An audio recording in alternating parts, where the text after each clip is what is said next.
Good morning, my name is Josh from CyclonesOZ, and here is your detailed forecast update on Tropical Cyclone Alfred this morning as of February 27th, 2025. A lot to get through in today's forecast update, including the expected track and landfall possibilities for Tropical Cyclone Alfred. We'll touch on Tropical Cyclone Bianca and also take a look at the long-range rainfall forecast across north and central Queensland.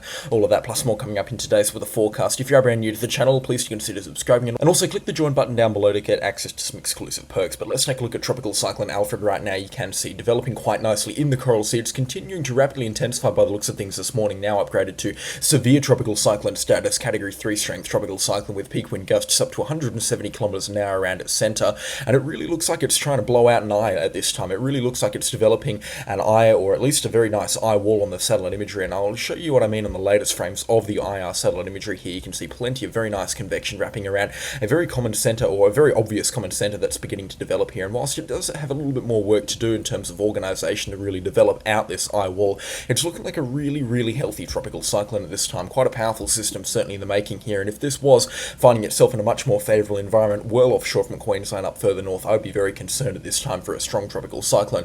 It is a good thing that this system doesn't have too much more time in some really favourable conditions here, because this could get up to a very serious intensity. It is a large tropical cyclone in terms of impact swathe, and you can see already gale force winds extending as far south as Frederick Reef here, with the winds of 70 kilometres an hour out of the southeast, winds between 50 and 60 kilometres an hour here along Marion Reef, and up to about, I believe that, yeah, that's Willis Island through there, and then winds here at up to about 60 kilometres an hour down towards Caddo Island. So the gale force wind swathe is now extending quite far out of this tropical cyclone. You can see strong winds as well extending right up towards the Queensland coastline. Hamilton Island, I swear that's been blowing about 45 k's an hour out of the southeast for the last week or so. So again, they're probably getting pretty sick of the wind down there. And again, those winds not expected to ease off as this tropical cyclone draws a little bit closer to the Queensland coastline. But I know the question on everybody's lips this morning is, what will this system do? Will it make a landfall on Queensland? And I love to be the bearer of good news here. It is now no longer expected to make a Queensland tropical cyclone landfall at any point in this system's lifespan. That's not to say that one won't happen. I'm just not expecting it to happen at this time. So let's break down everything in the forecast right now and go into great detail about what is expected. So again, no surprises here. The tropical cyclone continuing its southerly track and intensifying a little bit more throughout the remainder of today, reaching its peak intensity sometime around midday tomorrow as a high-end category 3 strength tropical cyclone. Some forecast models are now actually suggesting that this system could get to category 4 status, especially considering how the tropical cyclone looks right now, but it doesn't really matter because it is going to be far off Queensland, and again, no locations are going to be receiving significant impacts from this tropical cyclone, or no populated locations. So it'll be interesting to see what the wind observations on Frederick Reef get to throughout the course of tomorrow, especially towards tomorrow night, considering the tropical cyclone will make a very close pass to Frederick Reef there. It does look like the forecast splits off a little bit again as we get towards later Friday night. We do expect a little bit of a turn towards the Queensland coastline because of that weakening high pressure ridge over, or the strengthening of the high pressure ridge before that weakens off over in New Zealand, which will push the tropical cyclone towards Queensland for about 12 hours. So I would like to say, if you are checking up on the satellite imagery and that's the only metric that you've been using to make a forecast here, you're going to see this system move towards Queensland on Saturday morning, but that does not mean you need to panic. Just because it's going to be moving towards the Queensland coastline does not mean that it is going to make that landfall on Queensland. I'll show you exactly what I mean. As that high pressure ridge weakens off through Saturday night into Sunday morning, the tropical cyclone stalls for a little bit, becomes very slow moving before picking up a little bit of pace and pushing through that high pressure ridge throughout Sunday and in towards Monday, and racing down into what's known as the graveyard in the Coral Sea here, or the southern areas of the Coral Sea, and into the Tasman Sea between Norfolk Island and Lord Howe Island. The eastern weather is still calling for a few little shenanigans here. This tropical cyclone kind of bouncing around a little bit. It might pass over Lord Howe Island as well in the second week of March, and that would be a significant impact for them. It'd still be a tropical cyclone by the looks of things and have a significant tropical cyclone-like impact along Lord Howe Island. So again, this is certainly something that we'll keep a very close eye on the forecast, but at this time it is a little bit hard to tell at this time. Hitting Norfolk Island is like hitting a bullseye. It does not happen very often at all, and it's a very difficult target to hit. And then this tropical cyclone races off down towards New Zealand. It's a similar forecast for the Axis as well. You can see the Axis G3 forecast model has this tropical cyclone doing the same kind of stuff, that little jog towards the Queensland coastline on Saturday before it races off down in towards the Tasman and the Coral Sea. The Axis has been for the last couple of days calling for this system to be a little bit closer to the Queensland coastline, which means we could be seeing some bigger swells and maybe a few drops of rainfall across southeast and south central Queensland throughout this weekend and into early next week. Then the tropical cyclone races off into, again, the graveyard, weakens off, or collides with a frontal system actually before turning extratropical, and then weakens off throughout Wednesday and Thursday. But yeah, it definitely looks like, considering the fact that Norfolk Island has got impacts from two major forecast forecast models now on their forecast between the 5th and the 8th of March, I think it might be time to watch the Norfolk Island forecast quite closely, because whilst it won't impact mainland Australia, there is a hot chance that Norfolk Island receives a significant impact from this tropical cyclone as it weakens off. At this time, we're not 100% sure what's going to be happening here, but we will keep a very close eye on things, and you can see as I'm playing through things, a bit of an east coast low developing much later on into the forecast period here offshore from New South Wales. That has been a bit of a consistent thing on the forecast models. We have been looking at a little bit of rainfall and a bit of a stormy period across the coastal parts of New South Wales into the second week of March, at least on the longer range forecast, but again, I wouldn't be putting too much money on it right now. And that stormy period is going to come in the form of Tropical Cyclone Alfred, at least from the GFS forecast model here. You can see that the GFS, which hasn't really done a very good job with this system here, and again, I've been the one that's been exclusively using that forecast model just because of its consistency. I shouldn't have, and I really should have known better as well when I saw all the forecast models pulling away, but unfortunately that's just the way the tropical cyclone tracking game goes. You make a few mistakes, you win some, you lose some here, and it certainly looks like I've lost the Alfred forecast, but I'm here to redeem myself over the next couple of days, so again, stick around here with the CyclonesOZ channel, better things are to come. Through Monday and Tuesday, the tropical cyclone makes that turn down towards the south. It's very close to the Queensland coastline, and the closer that it is, it looks like the forecast models have a harder time drawing it away from the Queensland coastline. The GFS is actually calling for it to kind of meander around offshore from Brisbane and the Gold Coast for a couple of days between the 4th and the 8th of March, in fact up to about 5 days, before pulling it away still as a Category 2 strength tropical cyclone, then down the New South Wales coastline here. But as you can see, the GFS doesn't weaken this system off pretty much at all as it heads down the New South Wales coastline. That would be a very tall order for this system to fulfill, considering the sea temperatures here are 21, 22, 23, up to about 25 degrees Celsius.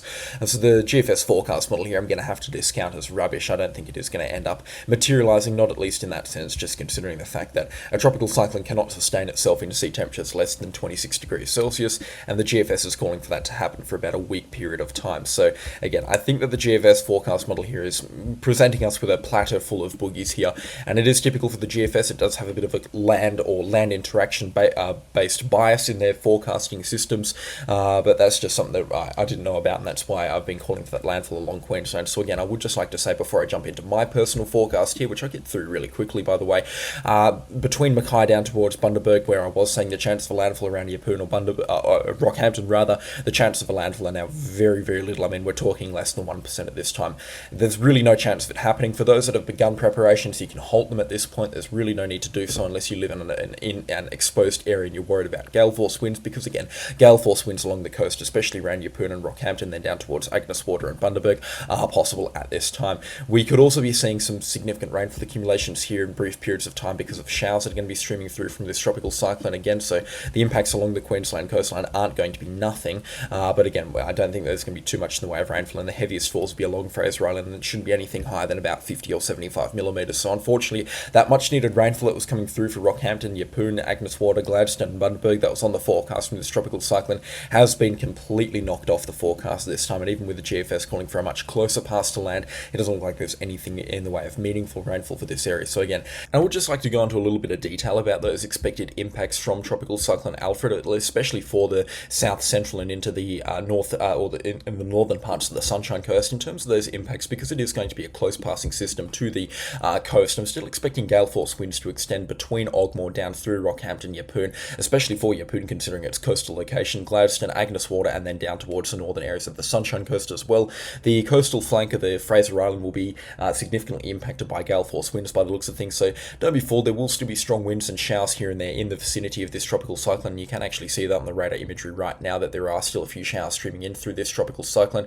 So again, there will be some rainfall here and there will be some impacts from this tropical cyclone. It's not going to be absolutely nothing, but yeah, in terms of a significant tropical cyclone impact, that is all but certain not to happen at this time, so you can breathe a very, very heavy sigh of relief. But again, just pruning things in the backyard that need pruning, that's always a good thing to do, just in cyclone season in general, but considering that this system will make a close approach to the coastline, it will not hurt anybody to make sure that the gardens are all pruned up and things are out of the way in case those strong wind gusts do come through, which they are expected to come through for exposed coastal and elevated locations. It is quite sad news, and I imagine that this will be a tough pill to swallow for those in and around Rockhampton, especially considering that they were desperate for some rainfall here, but at this point, you're not expecting a tropical cyclone. You can halt your preparations at this time and just enjoy the show from Tropical Cyclone Alfred as it rages offshore right now.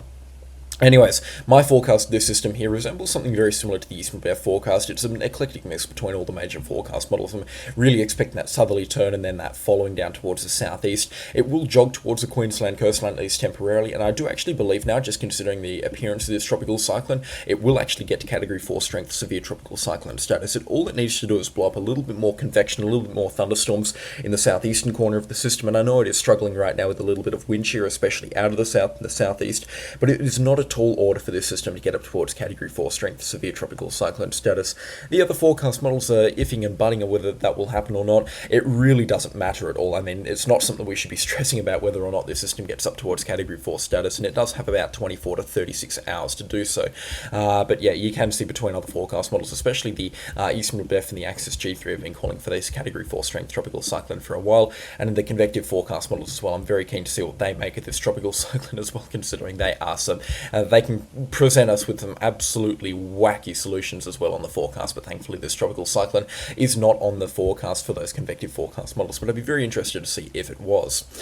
Anyways, that is all that I have time for now with Tropical Cyclone Alfred. For those in Queensland, you can breathe a very heavy sigh of relief. I know a lot of people were on edge with Tropical Cyclone Alfred. It was a bit of a scary system to start off with, but again, there's no need to panic in a situation like this. Just stay cool, calm, and collected. And for those that stayed cool, calm, and collected, you have been rewarded with a dodging of this tropical cyclone from the Queensland coastline, which again, I imagine a lot of people will be very happy to hear. That's for sure this morning. Nonetheless, though, like I said, a very impressive looking tropical cyclone, that's for sure. Impacts will be felt. Strong winds expected between Mackay down on the south central Queensland coastline through Yeppoon down through Gladstone, Agnes Water and Bundaberg, and brief periods of strong winds also expected along the Queensland coastline around the Sunshine Coast and even down towards the Gold Coast and into the northeastern corner of New South Wales as well. Other interesting nuggets on the forecast really don't include anything by the looks of things you can see over the next 14 days for Queensland. Nothing in the way of significant rainfall can be expected. Same deal with New South Wales, Victoria and Tasmania. I'll get to this forecast in just a few moments, but I would just like to briefly cut things up and talk about Tropical Cyclone Bianca, or at least the carcass of it, because you can't really see it on the forecast right now. But the radar, the satellite imagery does show you what is left of this tropical cyclone. It's a very broad low pressure system here, well offshore from the WA coastline, starting to move out towards the west at this point, and it's streaming in quite a lot of clouds that have been delivering some big raindrops across the southwest corner of Western Australia. I got very excited yesterday when I saw the rain starting to fall as I was driving along Oran Road, but again, really didn't eventuate into anything, and now my car looks like it's got chicken pox, so the rainfall hasn't really been that helpful down in the southwest corner of Western Australia. A few thunderstorms here and there last night out in the goldfields as well. You can see they're still raging this morning. There were some good thunderstorms here and there overnight. We can also see some good thunderstorms up into the Kimberley region, also in the Pilbara region. Nothing unusual for this time of year, but yeah, it certainly looks like this afternoon and evening we'll be seeing a bit of thunderstorm action well out in the goldfields and into the eastern parts of the wheat belt as well. If we take a look at the convective forecast models here, we could certainly be seeing some pretty healthy thunderstorms later on this afternoon and evening around the Kalgoorlie and Norseman area. It doesn't look like they've actually eventuated here on the forecast models, or at least on the convective forecast models, but in terms of convective available potential energy values, they're not going to be rubbish through here, and that convective available potential energy extending as far south as Perth. And whilst thunderstorms and showers aren't expected in Perth, I wouldn't be surprised if we saw a couple of convective towers here and there. Same deal with Perth though, there's really nothing in the way of interesting weather for the next 14 days. You can see rainfall accumulations and nothing on top of what we've expected from the remnants of Tropical Cyclone Bianca, and again, the majority of the rainfall that was going to fall has already fallen from Tropical Cyclone Bianca, just a few spits here and there, so again, very disappointing rainfall accumulations, and it pales in comparison to the couple of 100 millimetres that the forecast models were once suggesting. Of course, we knew that that wasn't going to eventuate and it was just a model fluke, but we did get very hopeful for it, and unfortunately that's just not not what the weather gods had in store for WA. Very unfortunate indeed, because we do need that rainfall, that is for sure.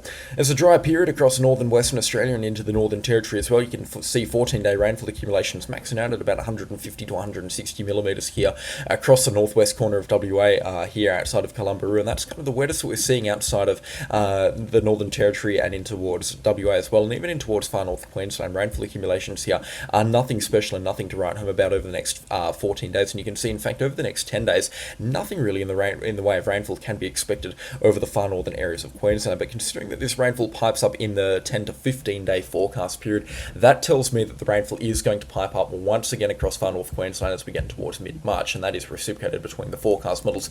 Heavy or moderate to heavy falls expected on multiple days throughout the as we get towards the second week of March and into towards mid-March. We're expecting plenty of tropical moisture to then begin eventuating in the Coral Sea here, and you can see some of this tropical moisture heading up in towards the Cape York Peninsula and providing some more, at this point, much needed rainfall up there, considering they are now starting to head into a bit of a drier period, and the rainfall will be very welcome there up in the Cape York Peninsula. They haven't had rainfall for, or in far north Queensland, they haven't had rainfall for a good couple of weeks now, which is very good considering that they've needed this time to just dry everything out. But you can see soil moisture values are now back to where they should be, only slightly wetter than normal across parts of far north Queensland, and they're rapidly drying off now. We're expecting drought-like conditions to then begin developing as we get towards the second week of March. And you can see here soil moisture values well below average as we get towards a longer range forecast. So it would be good if we do get a little bit of rainfall here up in far north Queensland. I can imagine a lot of people now ready to report that things are starting to get quite dry up there, which is not good indeed. But yeah, longer range forecasts are suggesting a return to the rainfall as we push the forecast right forward in towards mid-March. I would just like to say that the rainfall is expected to return across far north Queensland and for Queensland as a whole as we get towards mid to late March as well. What date that it comes is a little bit uncertain at this time. It could be around the 15th, it could be around the 20th, but I'm expecting another rainfall event at least before the end of March across at least far north Queensland, probably in towards north Queensland, into towards north central Queensland as well. Anywhere north of Mackay and especially up in towards the Cape York Peninsula, I'm expecting a rainfall event to develop at least before the end of March. Whether that's a couple of 100 millimetres or up towards 1,000 millimetres, it's still a little bit too early to tell at this time, but I would still be expecting some reasonable rainfall up there. So don't get fooled. The wet season is well and truly not over. There's at least 2 months, in fact there's at least nearly 3 months of proper rainfall still to come towards 4 areas across North Queensland, that being March, April, and then out towards May as well. The rainfall not expected to pipe down in towards May. I mean, take a look at the sea temperatures offshore from North Queensland right now. They are piping hot, 29 degrees up towards 30 degrees in towards the Gulf of Carpentaria. I mean, I've never seen sea temperatures so warm around Australia. Here you can see sea temperatures between 30 up towards 31, even up towards 32, 33 degrees Celsius along the coastline. It is very, very warm indeed. Plenty of energy available in the Gulf of Carpentaria, and honestly, I'm surprised we haven't had a tropical cyclone there, not just this season, but for the last couple of years, considering those sea temperatures have been well above average, and conditions in the Gulf of Carpentaria have always been, as they always are, very healthy for tropical cyclone development. Sea temperatures around Western Australia as well, not looking too bad, either 31 pushing 32 degrees along the coastline, so again, quite concerning if we do get another tropical cyclone. Those sea temperatures have fully recovered now from tropical cyclone Zelia, and it looks like that ocean heat content is now beginning to recover as well. So a WA tropical cyclone would be quite concerning. None of the long-range forecast models are really suggesting it, which is always a bit of good news here, considering the GFS, especially in towards the long-range forecast, can throw out some really wacky scenarios here, and it doesn't look like we're seeing anything on the long-range forecast here. And in terms of other tropical cyclones as well, it doesn't look like there's anything on the long-range forecast either, is kind of what I'm trying to get at this point. But yeah, on that note, you can hear I'm starting to waffle here and find things to talk about across Australia, Queensland, Northern Territory, and Western Australia. There's not an awful lot to talk about bar Tropical Cyclone Alfred and the remnants of Tropical Cyclone Bianca. It's looking really boring for the most part, so I'm going to end this video here. And I would like to say a special thank you to everybody that's watching, joined the channel, and also subscribed over the last couple of days as well. The support has been incredible, and again, we're nearing in on 27,000 subscribers, which is a monster number here. And whilst I don't do this project for the numbers at all, I do it to keep people informed. The numbers are incredible. There's no denying that at all, and I'm really, really thankful from the bottom of my heart to say that this is something that I can focus on, not full-time, but something that I'm planning on turning full-time to just increase the content and the quality of the content all around, build myself a website and whatnot. So great things are to come from the CyclonesOZ channel, and it's all thank you to you and the channel sponsors as well. Their names are on screen right now, but that is all that I have time for this morning, and I'll catch you all in the next storm. Goodbye.